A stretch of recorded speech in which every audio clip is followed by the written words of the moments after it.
যে বর্তমান কেন্দ্র সরকার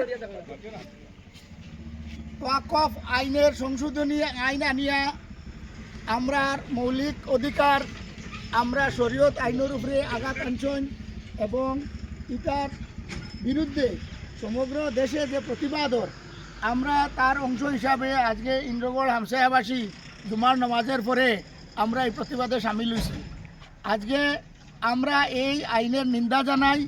এই আইন ব্যক্তি স্বাধীনতা, মৌলিক অধিকার, শরীয়ত আইন সবার উপরে আঘাত আনিয়া এগুলোকে ধ্বংস করার একটা চক্রান্ত বলে আমরা মনে করি। তো সারা দেশে যেভাবে মুসলিম অমুসলিম স্বাধীনতাকামী স্বতন্ত্রতাকামী যত মানুষ, সাম্যর কামী যত মানুষ সবাই যে প্রতিবাদ হতরা এর অংশ হিসাবে আমরাও প্রতিবাদও সামিল হইলাম।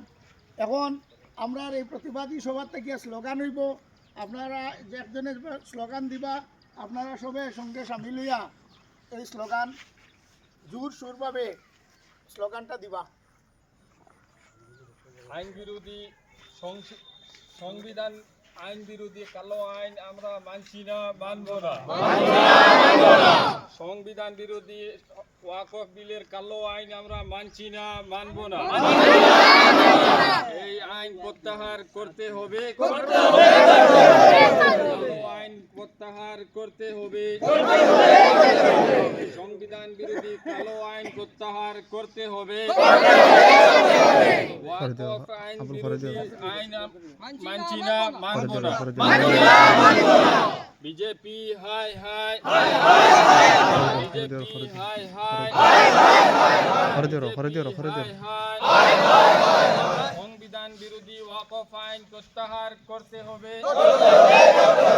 সংবিধান বিরোধী ওয়াকফের কালো আইন প্রত্যাহার করতে হবে।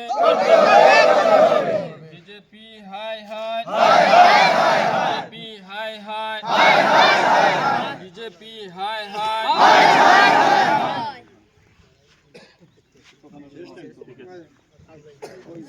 তোমরা যখন এখানে একজন মানুষ কমপ্লিটলি না পুরা ঘুরে আপনাদের নাম লইয়া